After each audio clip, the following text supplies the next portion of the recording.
ये राष्ट्र दुर्बलता की निशानी है, ये राष्ट्र की दुर्बलता की निशानी है। ये राष्ट्र किसी राजनीतिक सत्ता का नहीं, इसका कोई एक राष्ट्र स्वामी नहीं, इस राष्ट्र का कोई स्वामी नहीं है, कोई इकलौता जनता के द्वारा चुना जाता है। चुने गए लोग राष्ट्रपति को चुनते हैं। यह उनकी आपसी सूझबूझ या मित्रतावत संबंध होगा कि जिसको चुनना है उसको बैठा दिया जाए। इसमें मैं दखलंदाजी नहीं करूँगा। लेकिन आते हैं अपने मुद्दे पर। यह जनता चुनाव करती है, परंतु जनता ही न्याय के लिए राजनीतिक दामन पकड़ती है। सबसे बड़ी मूर्ख तो जनता है। ये चुने हुए स्वयं ये चुनते हैं, उसके बाद स्वयं उस चुने हुए व्यक्ति के पास चले जाते हैं गिड़गिड़ाने के लिए कि भैया मेरा ये काम फंसा हुआ है, फलानवा का लड़का फंसा हुआ है, इसका लड़का फंसा हुआ है, इस मैटर को हैंडल करिए। तो सबसे बड़ी दुर्बलता तो हमारी यही है, राजनीतिक दामन पकड़ती है। तो क्या उस राष्ट्र का पतन होना सुनिश्चित है? हाँ, सुनिश्चित है। फिर तो अगर नेता अनपढ़ भी रहेगा तो वो यही करेगा, क्योंकि वो नेता वहाँ तक पहुँचा है तो अपनी बुद्धिमानी और आपकी दुर्बलता का सहारा लेके। ऐसे तो कोई पहुँचेगा नहीं। जहाँ तक समझने वाली बात है वहाँ तक तो मैं यही कह सकता हूँ कि जनता सही में मूर्ख है जो दारू पे बिक जाती है, अपना वोट का अधिकार छोड़ देती है। ऐसे जनता को मूर्ख ही कहा जा सकता है और कुछ नहीं। मूर्खतापूर्ण तो है ही ये। जब इस देश को जाति, लिंग, रंग, रूप, धर्म को देखकर जो अपना जनमत या वोट देता है, मेरा उनसे प्रश्न है, तुम नेता चुन रहे हो या बाप? बताइए। गाली भी मिलेगी मुझे, क्योंकि जो पार्टी भक्त हो गया वो राष्ट्र भक्त नहीं, क्योंकि राष्ट्र से बड़ा कोई पार्टी नहीं, कोई संगठन नहीं, कोई मानव नहीं। राष्ट्र सर्वोपरि है। इस बात को अपने जहन में डाल लेना चाहिए कि राष्ट्र से बड़ा कोई नहीं। जनता के नासमझी की वजह से ये देश ख़त्म हो जाएगा और ना तुम रहोगे और ना ये तुम्हारा वर्तमान, और आने वाला भविष्य भी तुम्हारा नहीं रह जाएगा। आज तुम वोट नहीं दोगे, फिर भी तुम्हारे वोट की गिनती हो जाएगी। ये सिर्फ जनता की नासमझी की वजह से ही हुआ।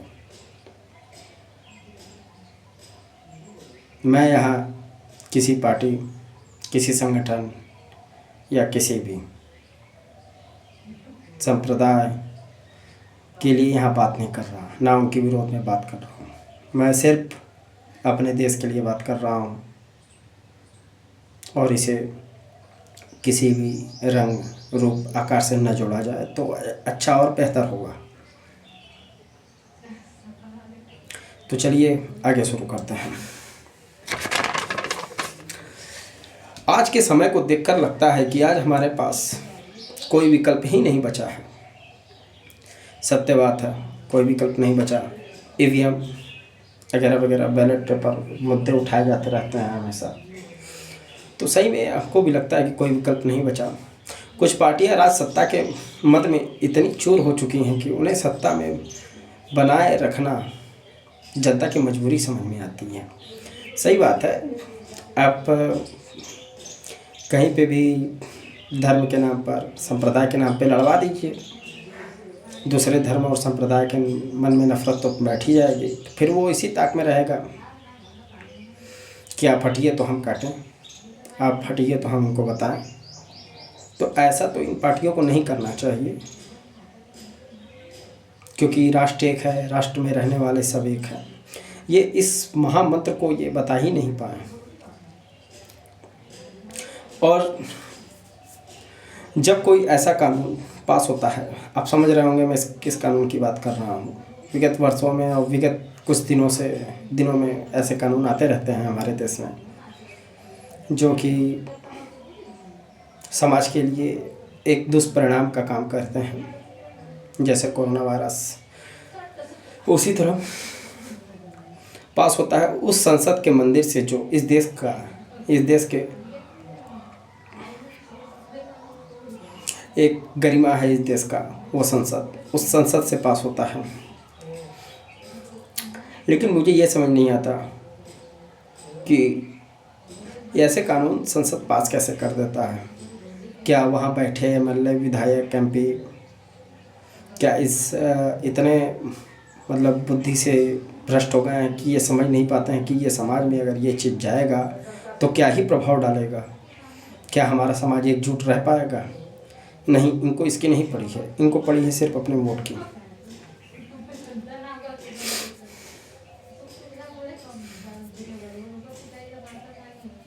और जब ये कानून आ जाते हैं हमारे बीच तो हमारे समाज में ही इनका विरोध होने लगता है, क्योंकि समाज में एक वर्ग के लोग ही नहीं रहते हैं, समाज में अनगिनत वर्ग के लोग रहते हैं। उसमें खींचातानी हो जाती है। जो साथ में बैठ के कभी किसी स्थान पर एक साथ पानी पिया करते थे, वो आज एक साथ बैठना भी मंजूर नहीं करते हैं। ये नफ़रत एक राजनीतिक पार्टियों द्वारा फैलाया गया एक षड्यंत्र है। मेरा कहने का मतलब ये है, आपने कभी पूछा नहीं कानून बनाने से पहले कि जनता को आखिर क्या चाहिए, कैसा कानून चाहिए? मैं चलिए आरक्षण में बात नहीं करना चाहता, आगे बढ़ते हैं।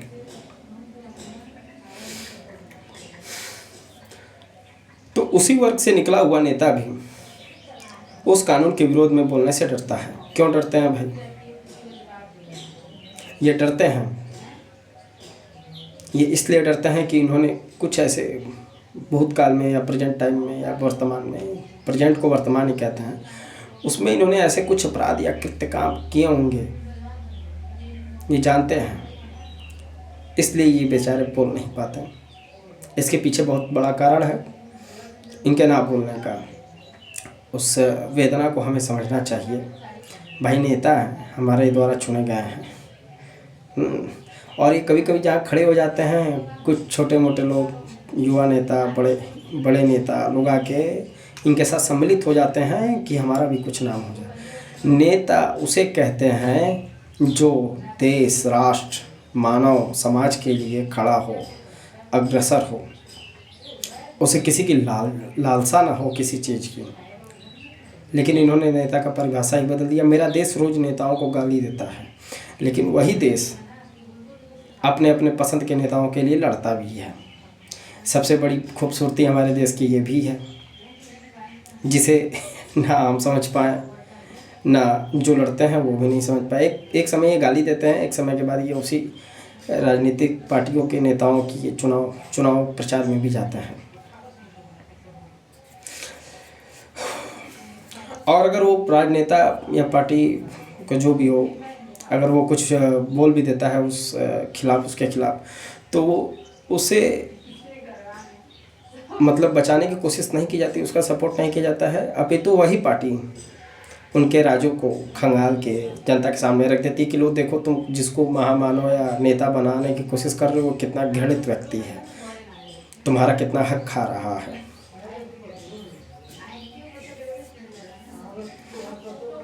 तो हम मान लें कि अब राजनीति विकास की संभव नहीं है, और विकास तो राजनीति से एकदम संभव नहीं है। सिर्फ अपनी कुर्सी बनाए रखने का एक खेल है, ये एक जरिया है। अगर इनमें से किसी भी नेता को ऐसा लगता हो कि जो जनता का चहिता हो, आदर्श हो, जनता उसे अपना आदर्श मानती हो, उसे अपना चहिता मानती हो, वो निर्दलीय चुनाव क्यों नहीं लड़ सकता? निर्दलीय चुनाव लड़के ये साबित करते कि नहीं भाई, हम इनके लोकप्रिय हैं, इस जगह से हम लोकप्रिय हैं। नहीं, ये राजनेता सच तो जानते हैं लेकिन स्वीकार नहीं कर पाते हैं। ये किसी न किसी ऐसे पार्टी का दामन पकड़े रहते हैं जो पार्टी उस समय पूरे देश में छाई रहती है, और मीडिया को पैसा खिलाकर अपना महिमा मंडन कैसे करना है ये स्वयं ही बतलाते हैं। आजकल सारी मीडिया बिकी हुई है, ये हम भी जानते हैं, आप भी जानते हैं। लेकिन मेरे जहन में एक नाम आता है हमेशा, अनंत सिंह। उनके क्षेत्रप्रिय लोक नेता होने में मुझे कोई भी संदेह नहीं है। वो अकेला ऐसा बंदा है जो कि निर्दलीय भी खड़ा हो जाए तो चुनाव जीत जाता है, मौकावा से।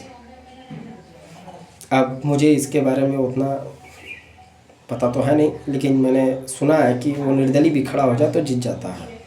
अब अंदरूनी बात क्या है मुझे नहीं पता, लेकिन समाज के नज़र में तो जो जैसा बनाता है वैसा ही हम सुनते हैं, और क्या बताएं अब हम आपको। और ये समाज कब किधर जाता है इसका पता होना संभव नहीं। हमारे देश की सबसे बड़ी समस्या है ये समाज। ये कुछ चाटुकारिता वाले लोग बैठे रहते हैं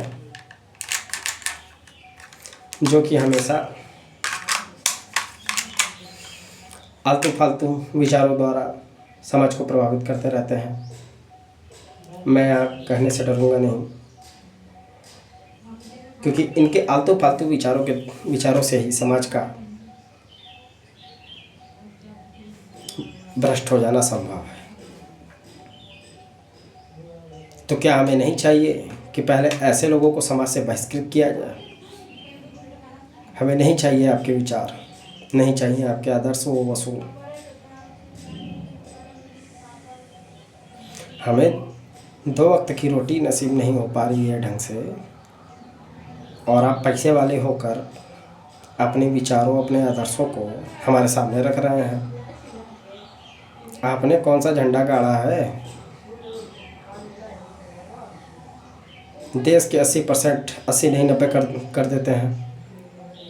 90% लोग जो अधिकारी वर्ग से आते हैं भ्रष्ट हैं। और मैंने बहुत पुराने एक एक्टर की मीडिया से बात करते हुए एक रील्स देखा था, जिसमें उस मीडिया ने पूछा था, मीडिया कर्मी ने, कि क्या आपको क्या लगता है कि घूसखोरी नीचे से शुरू होकर ऊपर तक जाती है? तो उसने बोला नहीं, ऊपर से शुरू होकर नीचे तक आती है। भाई राजा घूसखोर हो जाएगा तो उसके नीचे के अधिकारी और वर्ग के लोग घूसखोर तो होंगे ही, क्योंकि वो जानता है कि राजा चोर है। तो हमें चोरी करने में कौन सा दंड मिलने वाला है? हमारे देश की छवि ऐसी ही होती जा रही है, और ये बहुत ही दयनीय है। हमारी जनता 2 वक्त की रोटी के लिए बस जूझ रही है। जो मेन मुद्दे हैं उन पर वो नज़र नहीं डाल पा रही है। कुछ समय बाद ऐसा समय आएगा कि हमें बोलने की भी आज़ादी नहीं रहेगी। संविधान सिर्फ हमारे लिए लागू है, हमारे जैसे गरीबों के लिए,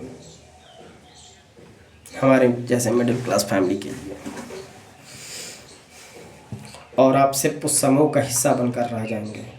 और इन तथाकथित जो अपने आप को आदर्श समझते हैं इस समाज का, आप इनके गुलाम बन के रह जाएंगे, क्योंकि आपने कभी प्रश्न करना सीखा ही नहीं। नेता आए, भैया की जय हो, भैया की जय हो, भैया की जय हो। अरे लंडे जय हो, कैसे जय हो? भैया अपने लिए पैसा का बैग भर के ले जा रहे हैं, भैया तुमको क्या दिए? लंडे दिए, लेके छिपे रहो।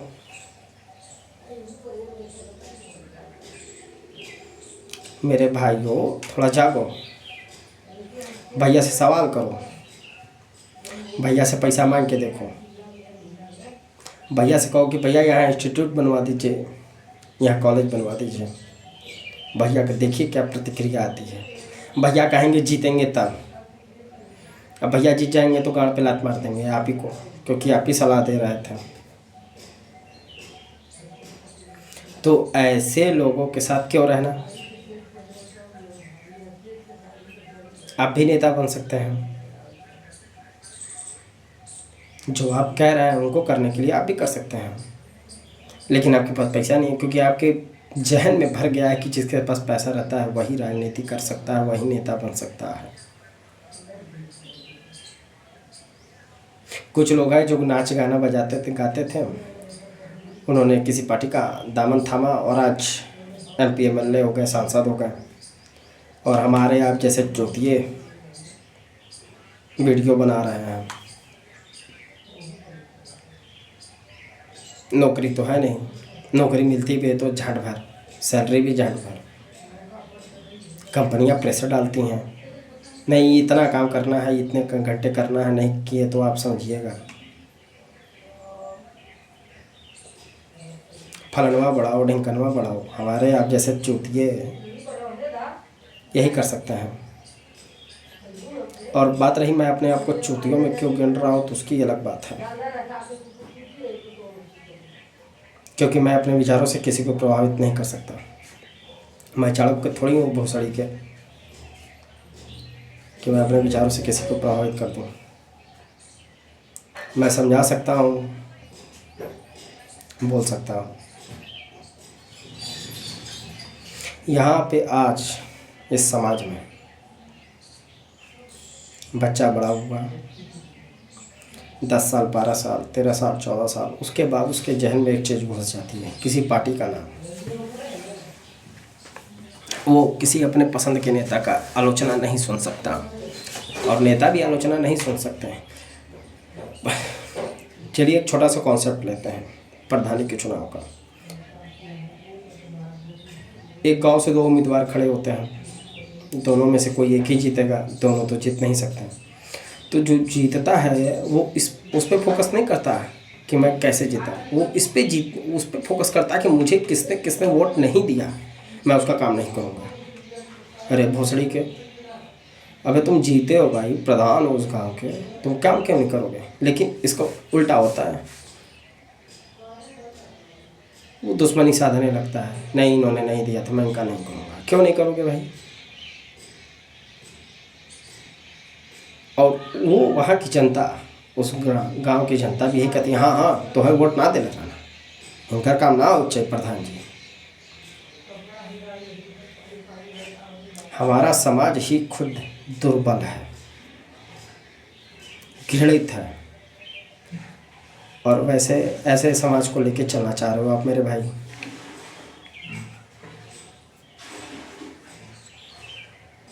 वैसे ही आपकी पसंद हो सकती है, मेरी तो कहीं से नहीं लगती कि मेरी ये पसंद है।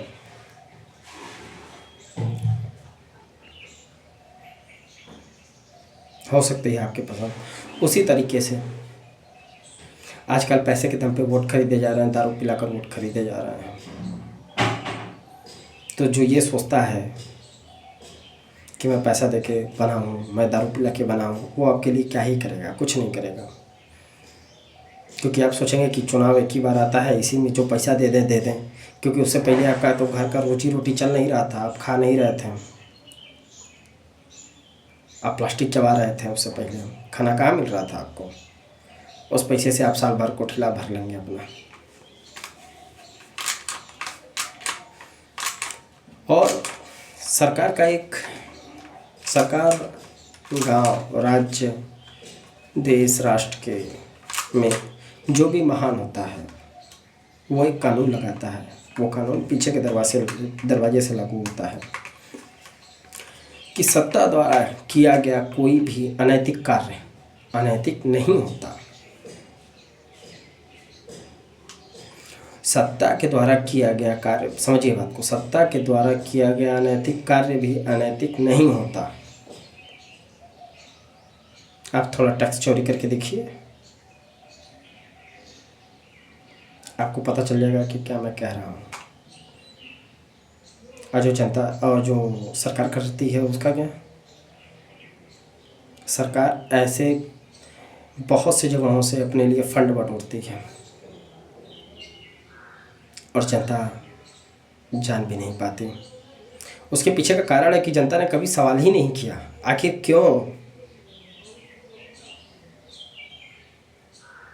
क्यों ऐसा हो रहा है, कहाँ से आपके पास इतना पैसा आ रहा है। तो होता कि अरे फलानवा आर ना मंत्री रहना, इतना गाड़ी रहा उनके काफिला में, तब न मंत्री कहीं हैं। मंत्री को भी लगता है कि जनता को यही चाहिए, 12 गाड़ियों का काफिला होना चाहिए, फोर्ड रहना चाहिए, इंडिवार, और क्या कहते हैं उसको, टोयोटा का लैंड रोवर और फॉर्च्यूनर, इनोवा क्रिस्टा, ये सब देख के ही जनता वोट देती कि नहीं नहीं दबदबा है नेता का, इसी को वोट देंगे अगली बार। जो ईमानदार नेता, वैसे मैं राजीव तलवार की भी बात कर सकता हूँ मेरा सपोर्ट है उनको, राजीव तलवार को भी, मैं उन्हें वोट दूँगा। लेकिन मुझे राजीव तलवार से कुछ आशाएं हैं, वो उसे पूरा कर सकते हैं, इसलिए मैं उन्हें वोट दूंगा। अच्छा, उस अकेले आदमी से क्यों फटती है सबकी, मैं यही प्रश्न आपसे पूछना चाहूँगा। क्या आप राजीव तलवार नहीं बन सकते? अब गाली मत दीजिए, लेकिन प्रश्न कर सकते हैं। ये कितनों को जेल में भरेंगे? और मैं किसी एक सत्ताधारी की बात नहीं कर रहा, इस बात को कोई भी अपने ऊपर ना ले ठीक है। कोई भी सत्ताधारक पार्टी या पार्टियां कोई भी जो भी हो, वो अपने ऊपर ना ले कि मैं उनको बोल रहा हूँ। मैं सिर्फ अपना एक वक्तव्य रख रहा हूँ, अपने विचारों को रख रहा हूँ और कुछ नहीं। तो मैं राजीव तलवार से बहुत ज़्यादा प्रेरित भी हूँ और मैं उनका कहीं ना कहीं समर्थक भी हूँ, क्योंकि मुझे लगता है कि वो बंदा कुछ ना कुछ ज़रूर करेगा एक दिन। लेकिन मेरी बदकिस्मती है कि मैं आजमगढ़ से नहीं हूँ। लेकिन जहाँ से वो संघर्ष कर रहे हैं, मेरे विचार, उनके विचार से मुझे बहुत खुशी मिलती है और मैं उनसे प्रभावित हूँ कहीं ना कहीं। बिल गेट्स के विचारों से प्रभावित होने से अच्छा है कि मैं राजीव तलवार के विचारों से प्रभावित हो जाऊँ। स्टीफन फाइल्स में इन लोग के नाम आते हैं। कुछ दिन पहले ही हमें पता चला कि कोरोना को लाने वाले भी यही लोग थे, तो इन लोग के बारे में क्या ही बात करना। तो आते हैं फिर से अपने देश के मुद्दे पर। हमारा देश जब से इन सत्ताधारक पार्टियों के हाथ में गया है, तब से खिलौना बन गया है। जब इन सत्ताधारक पार्टियों को लगता है कि एक व्यक्ति के वजह से सारे देश की विचारधारा बदल सकती है, वो अब उस मानव को, उस व्यक्ति को अपने पार्टी में शामिल करने से हिचकिचाते नहीं है, शामिल कर लेते हैं और वहीं पे उस व्यक्ति के विचारों को खरीद लिया जाता है। अब पार्टी जो कहेगी आप वही बोलेंगे, पार्टी जो करेगी आप वही करेंगे। तो ऐसे लोग भी बिकाऊ हो जाते हैं, जिनको समाज आदर्श सही नहीं मानता है, उनसे कुछ सीखना चाहता है, ये भी बिकाऊ हो जाते हैं। इस स्थिति में हमारे देश का बिखरना, उजड़ना और ख़त्म होना तय है। हमारी संस्कृति भी ख़त्म हो जाएगी।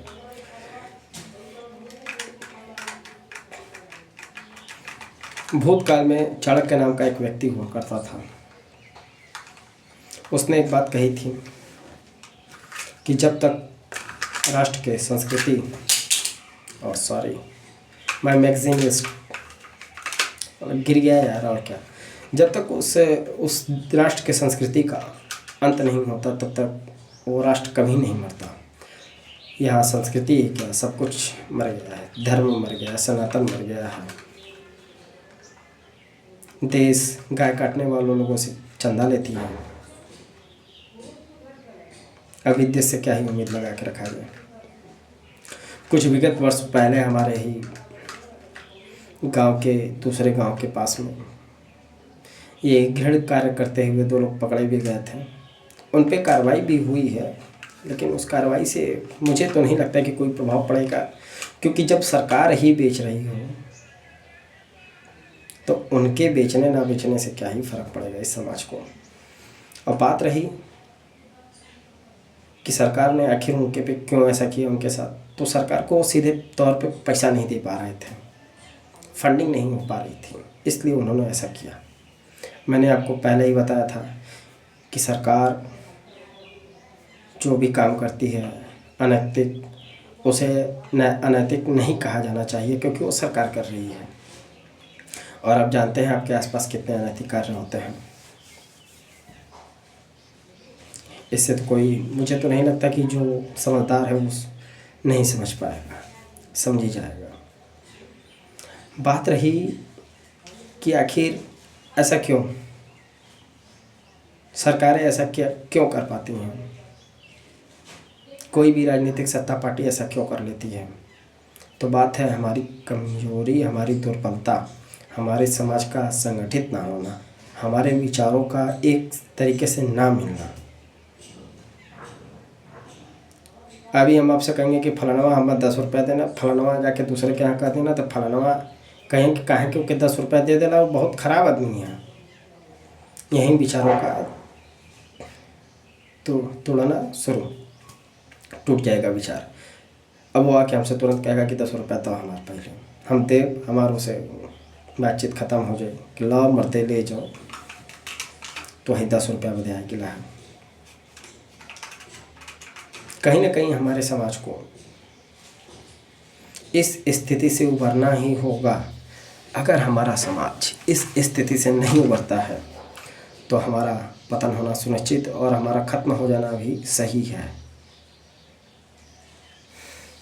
और अगर आप चाहते हैं कि आपका पतन ना हो तो आप उठिए, खड़े होइए और अपने अधिकार के लिए लड़िए। और जो भी कानून आ रहा है, पहले आप इतना अपने देश में बना के रखिए, इतना अपने आप को बना के रखिए कि कोई भी कानून आ रहा है तो पहले परामर्श लिया ही जाना चाहिए। क्योंकि सब जानते हैं कि जनता द्वारा चुने गए आज कोई नहीं है।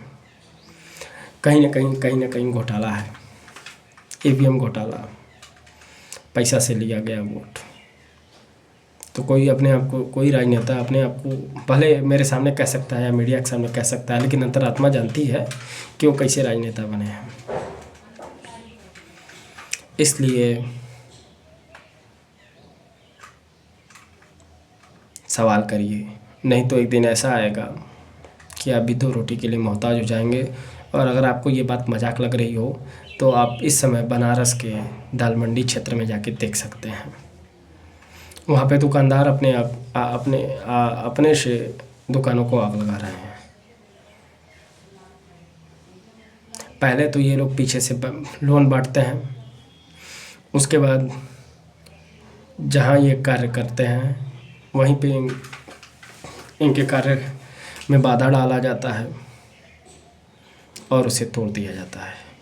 उसे अब लोन ना भर पाने की स्थिति में इनकी ज़मीन जब्त होगी, इनके जो भी इन्होंने संभाल के रखा है पैसा, ज़मीन जायदाद, ये जब्त होगी। अब वो बैंक के अंडर में चली जाएगी। बैंक के अंडर में जाने के बाद अभी क्या होगी, कहाँ जाएगी, किसे क्या पता। आप भी नहीं जानते, हम भी नहीं जानते। अब जहाँ से थे वहीं पे आ जाएंगे या उससे भी बुरी स्थिति में चले जाएंगे। इसलिए ध्यान दीजिए कि हम क्या कर रहे हैं और क्यों कर रहे हैं। हम सवाल पूछना शुरू कीजिए। सवाल पूछने से ही हल निकलेगा, या इनको एक बात समझ में आएगी कि जनता इतना पढ़ लिख कहाँ से रही है। फिर देखिएगा ये इंस्टीट्यूट बंद करेंगे, और ये इंस्टीट्यूट कहीं ना कहीं इनका ही है। प्राइवेट इंस्टीट्यूट, कॉलेज, स्कूल्स, ये नेता बने हैं और इनके पास पैसा कहाँ से आ रहा है कि इतने इंस्टीट्यूट, कॉलेज खोल के रख लेते हैं।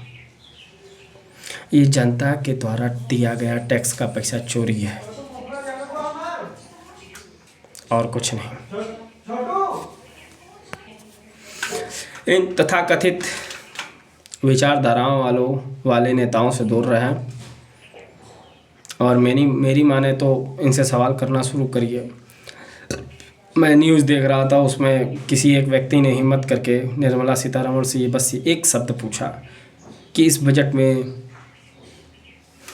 मतलब इस बजट में मिडिल क्लास फैमिली वालों के लिए क्या है, तो वो हंसने लगी। ये हंसने का विषय थोड़ी है महाराज, ये आपके बताने का विषय है क्या है मिडिल क्लास फैमिली के लिए। पहले हम रसिया से तेल लेते थे तो वो 100 रुपये तक था, आज हम वेनेजुएला से तेल ले रहे हैं तो 100 रुपये से अधिक ही होगा, या तो उसी दाम पे ले रहे हैं, और उसी दाम पे अगर हमको मिल रहा है तो इसका मतलब कि आप कहीं ना कहीं पैसा घपला कर रहे हैं,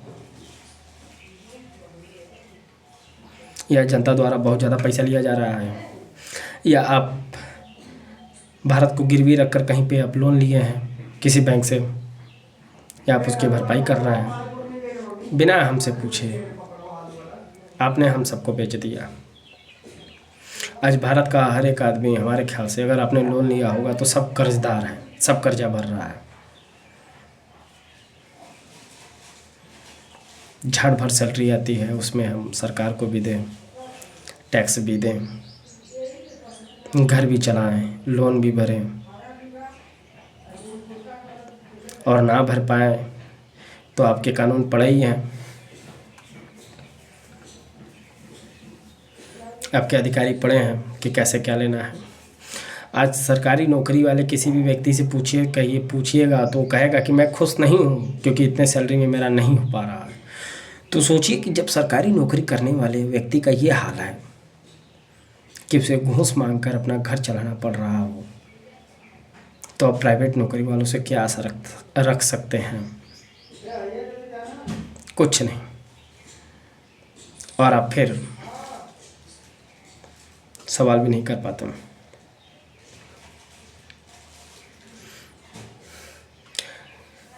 मुझे तो दया आती है इस देश पे। मैं ये देश छोड़ के जाने वाला था। मैंने इसकी पूरी तैयारी कर ली थी, लेकिन मेरा पासपोर्ट नहीं बन पाया, और ये पर्सनल मुद्दे हैं, मैं यहाँ डिस्कस नहीं करना चाहता। अगर मेरा बन गया होता तो मैं इस देश में कभी फिर नहीं आता। मेरा एक दोस्त दुबई में है, मैंने उससे पूछा कि तुम यहाँ से चले गए हो, तुमको क्या अलग लगता है? कुछ तो अलग लग रहा होगा। तो उसने कहा कि भाई यहाँ पे सबसे अच्छी चीज़ ये है कि यहाँ कोई राजनीतिक पार्टी है ही नहीं। भारत में जो लोग रह रहे हैं वो सबसे बड़े चूतिए हैं, और रहना चुतियापा नहीं है, यहाँ रहकर पार्टियों के लिए लड़ना, क्योंकि आपके लड़ने के बाद उनको कोई फ़र्क नहीं पड़ेगा। वो एक कुर्सी पर बैठकर, एक टेबल पर बैठकर चाय पियेंगे एक साथ और हंसेंगे आपकी इस बुद्धिमानी के लिए।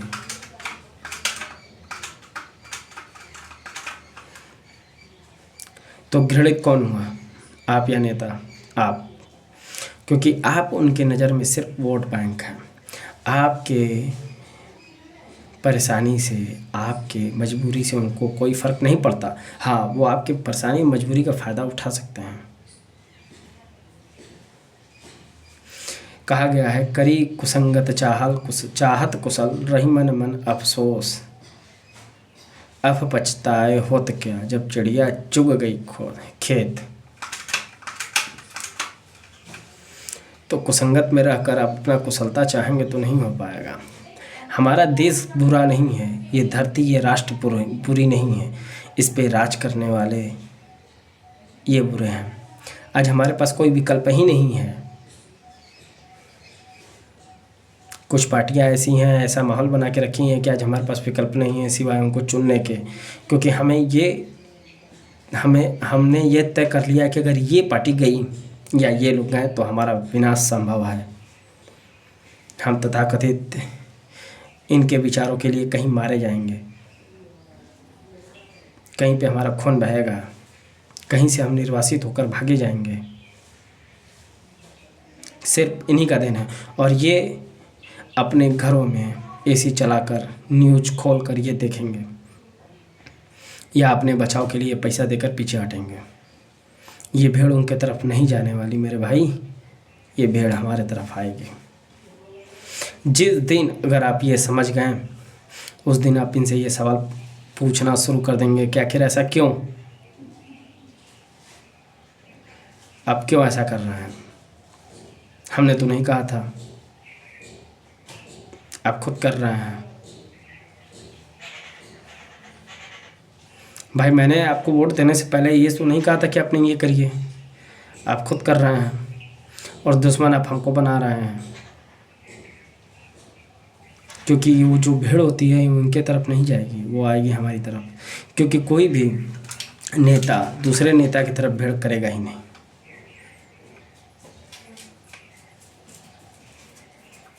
करता भी है तो वो देश छोड़कर भागने में समर्थ है, या वो स्थान छोड़कर जाने में समर्थ है। पीसेंगे जनता, जिनका बस चलेगा वो लड़ेंगे, जिनका बस नहीं चलेगा वो नहीं लड़ पाएंगे। और जिनका बस क्या चलेगा, जिनके पास पैसा रहेगा, संपत्ति रहेगी, सरकार और ये प्रशासन भी उनकी रहेगी, वो उन्हें बचा लेंगे। लेकिन तथाकथित अपने विचारों को समाज में रखने वाले आप कहाँ जाएंगे? उस दिन तो आप समाज को प्रभावित भी नहीं कर पाएंगे अपने विचारों से। तब तक समाज जाग चुका होगा। पहले वो आप ही को मारेगा। तो मेरे भाइयों, बिना देरी किए जागो और इनसे सवाल करो। राजीव तलवार के सवाल का जवाब ये क्यों नहीं दे देते हैं? मैं पूछता हूँ इनसे, क्यों राजीव तलवार से इन्हें डर लगता है, या उसके विचारों से डर लगता है? मनुष्य से डर लगना स्वाभाविक है, लेकिन उसके विचारों से डर लगना स्वाभाविक तो नहीं है। क्योंकि आप उस स्थान पर बैठे हैं जहाँ पे आप विचारों को समझते होंगे, मजबूरियों को समझते होंगे, तो आप उनके विचारों की अवहेलना करते हैं अगर आप जवाब नहीं दे पाते हैं तो। मेरे हिसाब से आप उनके विचारों को समझिए और उनका जवाब दीजिए। ये नहीं दे पाएंगे, इनके अंदर क्षमता नहीं है। क्षमता ना होने का कारण ये नहीं है कि ये सही में क्षमता नहीं है, इनकी क्षमतावान हैं, लेकिन ये जो जवाब देंगे ना, ये वो जवाब है ही नहीं। क्योंकि सच्चाई ये भी जानते हैं और सच्चाई वो राजीव तलवार भी जानते होंगे। तो वो बंदा तो अपने स्थान पे सही है। और जहाँ तक मुझे लगता है कि ये प्रशासन भी अपने स्थान पर सही है, लेकिन प्रशासन कठपुतली बनकर रह गया है।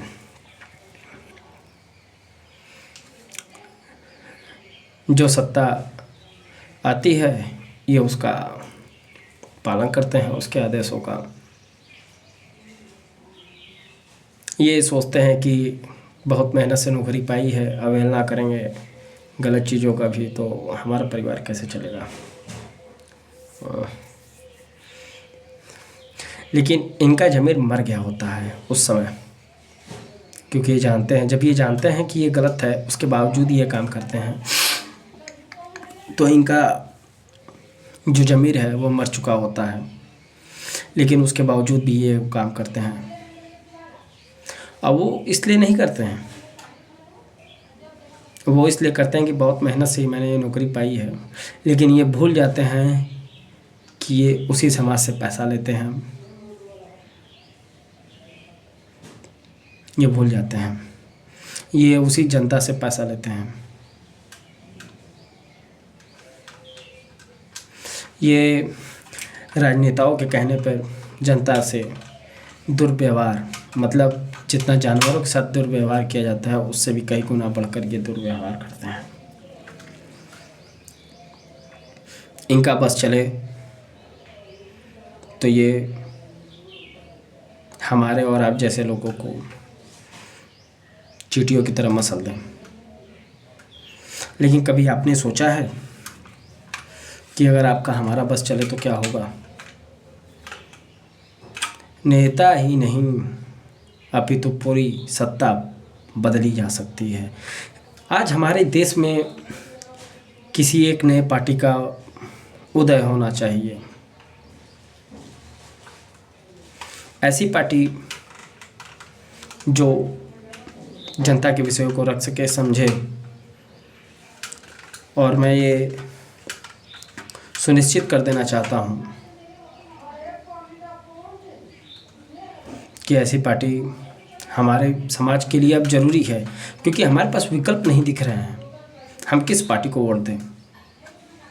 और ख़ास करके ये सवर्णों के लिए कि अब किस पार्टी को वोट दें, कौन सी पार्टी हमारी रक्षक है, नहीं गलत।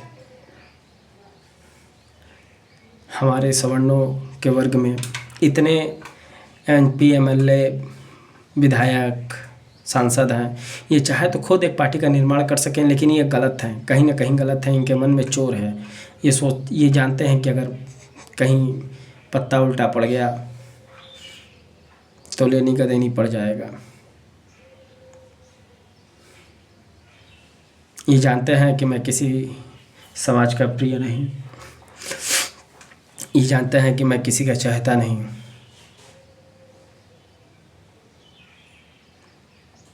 किसी को पैसा का दम दिखाकर, किसी को डर दिखाकर चुनाव में वोट लेना लोकप्रियता नहीं कहलाती।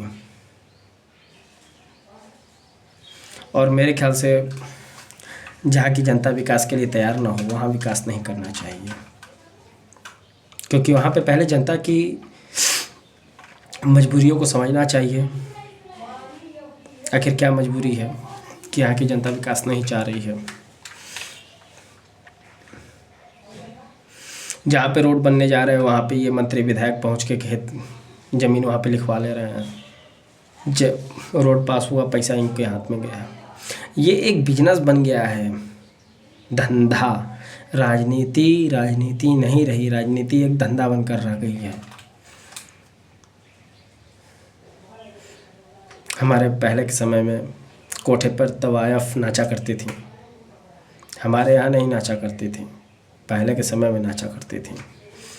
और आज तवायफ राजनीति में नाचा करती हैं। जहाँ पर इन्हें रोड बनता हुआ नज़र आएगा, ये वहाँ पर अपने तथाकथित विचारधाराओं को लेकर जाते हैं और वहाँ पे ज़मीन रजिस्ट्री करवा लेते हैं। उनकी मजबूरियों का फ़ायदा उठाया जाता है। उन्हें सांत्वना नहीं दी जाती, उन्हें सही जानकारी नहीं दी जाती। उन्हें ये समझाया जाता है कि देखा नेताजी आयल हुआ, तार ज़मीन ले लिए, तार उद्धार हो जाएगी, लेकिन इतने दी हैं। अब वो आदमी मजबूरी में पड़ा रहता है तो कहता है चलो ठीक है खा ला। और उसके बाद जब उसी रोड पे ज़मीन निकल जाती है तो पछता के रह जाता है।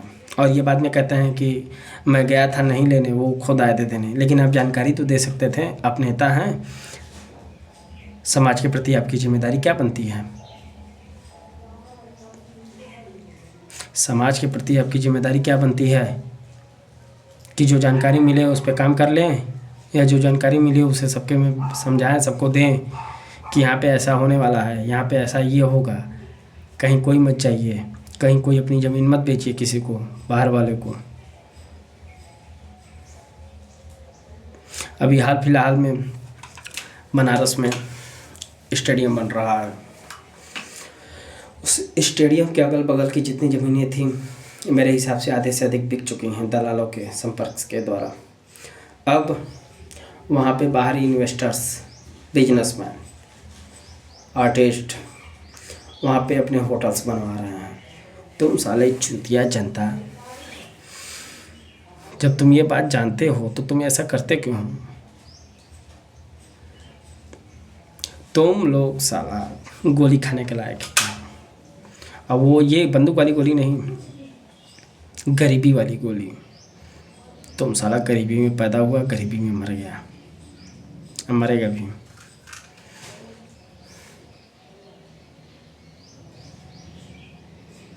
तुम लोग को ये बात समझ में नहीं आती। दूसरा कोई कितना भूकेगा तुम्हारे लिए। तुमको तो बस पैसा मिला, इकट्ठा पैसा मिल गया। साले कितने दिन वो पैसा संभाल के रख पाओगे तुम? एक पुश्त, दो पुश्त, तीसरा पुश्त भीख मांगेगी, और तीसरा पुश्त ये कहते फिरेगा कि हाँ ये हमारे जमीनिया पे बनल, ये हमारे बाबा दे दिला रहना, इतने रुपया में दे दिला रहना। गाली खाने वाला काम करोगे। आने वाले लोग भी तुम्हें गाली देंगे, अच्छा नहीं लगेगा। तो जहाँ पे योजनाएं निकल रही हैं वहाँ पे अपनी पकड़ बनाओ, अपनी ज़मीनें मत बेचो, तुम खुद सशक्त बन जाओगे।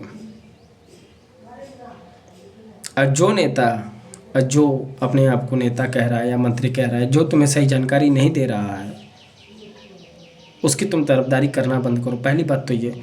और दूसरी बात, जब नेता मंत्री आपके दरवाजे हैं तो इनका आप अतिथि संस्कार करिए, लेकिन उसके बाद आप इनसे प्रश्न करिए आखिर ऐसा क्यों हो रहा है हमारे देश में, हमारे प्रदेश में। क्या हम सिर्फ शोषण के लिए हैं? क्या जनता सिर्फ शोषण के लिए है? आप इसका कितना शोषण करेंगे? देश का कितना शोषण करेंगे महाराज?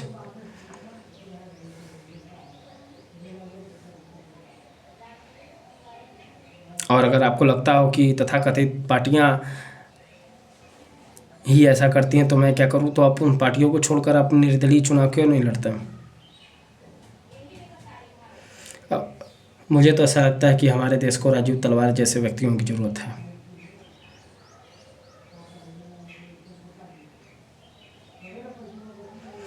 और मुझे कहीं ना कहीं ये भी लगता है कि योगी आदित्यनाथ जैसे लोगों की भी ज़रूरत है। मैं योगी आदित्यनाथ जी से एक आग्रह करूँगा कि अगर उन्हें इस प्रदेश के लोगों पर भरोसा है तो वो निर्दलीय चुनाव लड़ें। हटाओ यार। वो निर्दलीय चुनाव लड़ें और जीतें, ताकि पूरे प्रदेश को, पूरे देश को ये पता चलना चाहिए कि आप कितने लोकप्रिय नेता हैं। निर्दलीय चुनाव लड़ें। अगर आपको इस प्रदेश पे और इस जनता पे विश्वास है तो, और अपने आप पर विश्वास है तो हम भी तो देखें कितने लोगों की पसंद आए। वैसे मैं भी बीजेपी को ही वोट देता हूँ, लेकिन मैं पार्टी भक्त नहीं हूँ। देखिए, मैं साफ कर देना चाहता हूँ, मैं पार्टी भक्त नहीं हूँ, मैं राष्ट्रभक्त हूँ। और जो पार्टी भक्त हो गया वो राष्ट्रभक्त नहीं हो सकता, क्योंकि सत्ताएं आती रहेंगी, जाती रहेंगी। ये राष्ट्र वैसे ही रहना चाहिए जैसा है। राष्ट्र बढ़ना चाहिए, न कि घटना चाहिए। तो मेरा आग्रह है, चाहे निवेदन, जिन राजनेताओं को और मंत्रियों को ये लगता हो कि मैं लोकप्रिय नेता हूँ, मैं ये हूँ, मैं फलानवा हूँ, मैं ढिंकानवा हूँ, वो निर्दलीय चुनाव लड़कर दिखाएं और जनता को तय करने दें कि आप कितने लोकप्रिय हैं। यहाँ कुछ लगा है क्या? नहीं, जनता को तय करने दें कि आप कितने लोकप्रिय हैं। क्या आप ऐसा कर पाएंगे? मुझे तो लगता है कि 90% नहीं, क्योंकि सिर्फ ये मैं ही बोल रहा हूँ, पूरा देश या पूरा प्रदेश थोड़ी बोल रहा है। और मेरे इस विचार से शायद किसी को प्रभाव भी ना पड़े, मैं जानता हूँ।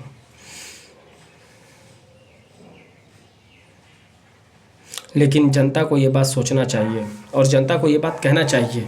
जब कोई नेता या राजनेता कहता है कि मैं क्या करूं, तो उनसे ये कहिए कि आप पार्टी का दामन छोड़िए, आप निर्दलीय चुनाव लड़िए, हम आपके साथ हैं। देखिए वो राजनेता आपकी कितनी बात सुनता है। आपने राजनेता की सुनी, क्या राजनेता आपकी सुनेगा? नहीं सुनेगा। कारण क्योंकि आपके उस तथाकथित विचारों की कोई परवाह नहीं है। उसे परवाह है अपने कुर्सी की, अपने पैसे की, अपने वर्चस्व की। आप हैं ही क्या और हम क्या हैं? कुछ नहीं।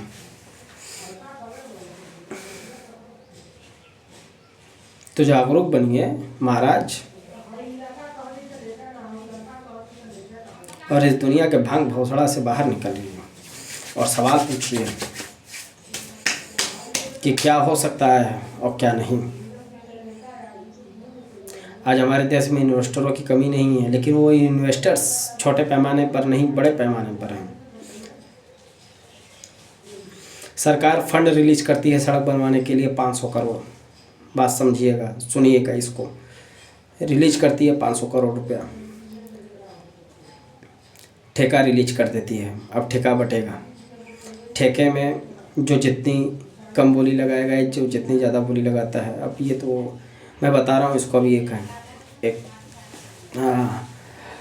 प्रैक्टिकल दे देता हूँ। जैसे मान लीजिए कि 3 लोग हैं, 500 करोड़ का बजट है, और उन 3 लोगों में से ABC, ए ने बोला कि मैं इस रोड को 2.5 रुपये में तैयार कर दूँगा। सरकार कहेगी ठीक है। बी ने बोला कि मैं इस सड़क को 2 रुपये में तैयार कर दूँगा। बोला ठीक। लेकिन तीसरे ने बोला कि ये तो सड़क महज 1.5 रुपये में तैयार हो जाएगी। वो ठेका जानते हैं किसको जाएगा? 1.5 रुपये वाले को जाएगा। और 1.5 रुपये वाले को जाएगा, और उधर से मतलब उसके अकाउंट में वो पैसा पहुंच गया, और पहुंचेगा पूरा पैसा। बात समझिए, 500 करोड़ का बजट है, 500 करोड़ जाएगा, 500 करोड़ गया। अब 1.5 रुपये की लागत से उसको कुछ फ़ायदा दे के, और बिना किसी मतलब बिना किसी, हम लोग को पता भी नहीं चलेगा, बिना किसी ट्रांजैक्शन के वो पैसा पार्टी फंड में पहुंच जाएगा। समझिए कैसे? वो किसका पैसा है? वो टैक्स का पैसा है, वो जनता का पैसा है, वो देश का पैसा है। वो पार्टी फंड में पहुंच जाएगा। तथाकथित कभी इन्होंने किसी पार्टी के राजनेता ने बोला था कि पार्टियां कहाँ से पैसा लेके आती हैं चुनाव लड़ने के लिए, ये जनता को जानने का हक नहीं है। क्यों नहीं है? हमारा पैसा हमें ही दे के तो हमसे वोट खरीद रहे हो। आप चूतिया बैठे हैं। वोट देना हमारी मजबूरी है, और इससे ज़्यादा कुछ नहीं। अगर हम वोट ना दें तो हम मजबूर हो जाएंगे, क्योंकि आज हमारे देश का दुर्भाग्य है कि ऐसी ऐसी पार्टियां हमारे देश में पड़ी हैं कि नोचने के लिए तैयार हैं, और केवल सिर्फ जनता को। वो जनता को नोचने के लिए तैयार हैं। आज हम मजबूर हैं किसी न किसी परिस्थिति से कि हमें सिर्फ इन्हीं को वोट देना है। नहीं देंगे तो हमारा शोषण हो जाएगा। वैसे शोषण हो रहा है, लेकिन ये संभावना है कि थोड़ा कम शोषण हो रहा है। लेकिन कुछ लोग ऐसे ऐसे महान हैं कि जो आ जाएंगे तो पूरे देश का ही शोषण कर देंगे। तो हमारी ये मजबूरी हो गई है। इसको हमारा सौभाग्य ना समझें कि हम आपको वोट दे रहे हैं, या अपने आप का सौभाग्य ना समझें। अब आज हमारी मजबूरी है, क्योंकि इस मजबूरी के कारण भी कहीं ना कहीं आप हैं इस स्थिति पे लाकर इस देश की जनता को छोड़े हैं आप लोग। और ये काम हमारे समाज ने नहीं किया। हम साथ में बचपन में खेलते थे, बड़े हुए खेलते हुए, तो द्वेष की भावना हमारे अंदर कैसे आ सकती है? ये राजनीतिक पार्टियों का ही काम है, ये द्वेष की भावना बोना, गलत विचार बोना कि ये हमसे ज़्यादा आगे हैं, ये हमसे कम हैं, इन्होंने हमारा शोषण किया है, इनके पूर्वजों ने हमारा शोषण किया है। और ये सब बताकर, यही सब घृणित शब्दों को बोलकर ये समाज का शोषण करते हैं, क्योंकि ये चाहते हैं कि समाज का भी एक हो ना, तब इनका वोट बैंक टूट जाएगा। अगर एक हो गया तो किसी का अगर आप धंधा छीनेंगे तो चिल्लाएगा ना। जैसे आप तवायफ का कोठा बंद करवाएंगे तो तवायफ चिल्लाती है, फलाना वो आ रहा ना, फलाना वो रहना, ये हो रहा ना, वो हो रहा ना तुम रहा तब तवायफ हल्ला करती है, शोर करती है। उसी तरह आज हमारे देश का माहौल बन गया है। और मैं सही बताऊं तो ये राजनीतिक पार्टियां किसी समाज को किसी लायक नहीं छोड़ी हैं, इस देश को कहीं का नहीं छोड़ी हैं। और आने वाले विगत वर्षों में ये परिणाम आपके सामने ज़रूर आएगा। ऐसे कुछ परिणाम ज़रूर देखने को मिलेंगे जहां इस परिणाम को देखने के लिए रक्त भी बह सकता है, और ये रक्त सिर्फ इन्हीं पार्टियों की देन होगी जो इनकी बात मानकर अपने तथाकथित अधिकारों के लिए बिना और बेवजह लड़ेगा एक दूसरे से। आज हमारे समाज में बहुत ज़्यादा मनमुटाव है। कोई इनके बारे में नहीं सुनना चाहता, इन पार्टी के अध्यक्ष के बारे में, तो कोई उन पार्टी के अध्यक्ष के बारे में नहीं सुनना चाहता। लेकिन ये दोनों पार्टी के जो अध्यक्ष हैं वो जितना वो उनको जानते हैं उतना वो उनको जानते हैं। कितने वो शरीफ हैं और कितने वो शरीफ हैं, वो दोनों लोग अपने आप को जानते हैं।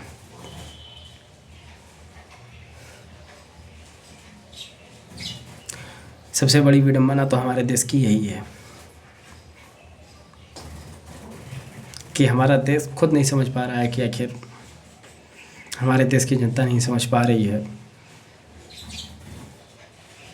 कि हमें सवाल करना चाहिए या नहीं। सबसे बड़ी विडंबना हमारे देश की यही है और इसीलिए ये तथाकथित विचारधाराओं वाले लोग हमारे ऊपर राज कर रहे हैं। ये अंग्रेज़ों से ज़्यादा ही अत्याचार करेंगे हमारे देश के लोगों पर। ये हमारे देश के ही हैं, अपने हैं, लेकिन ये अत्याचार करेंगे।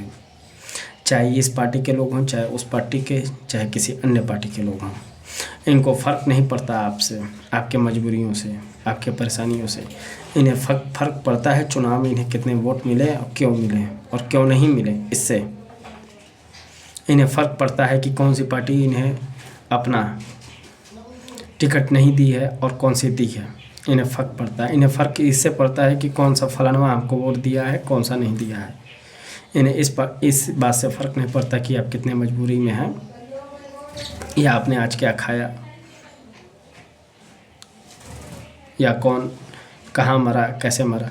ये जाते भी उसी के, मतलब जैसे कोई मर जाता है तो वैसे ये लोग उतने नहीं आते हैं, लेकिन उसके में जाते हैं जहाँ लगता है कि नहीं यहाँ पे ज़्यादा भीड़ होगी।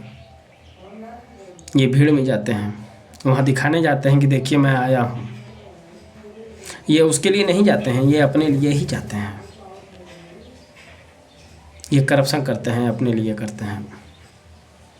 ये चुतिया बनाते हैं जनता को, अपने लिए बनाते हैं। ये बड़े बड़े डील करते हैं, अपने लिए करते हैं। ये इंस्टीट्यूट बनाते हैं, कॉलेज बनाते हैं, ये दिखाने के लिए कि मैंने बनवाया इस यहाँ के बच्चों के लिए। लेकिन ये भी तो कर सकते थे कि वहाँ पे सरकारी बनवा सकते थे। इन्होंने खुद क्यों बनवाया? ये अपने लिए बनवाते हैं। ये कॉलेज बनवाते हैं, हॉस्पिटल्स बनवाते हैं, अपने लिए बनवाते हैं। ये बड़े बड़े एप्स बनवाते हैं, अपने लिए बनवाते हैं।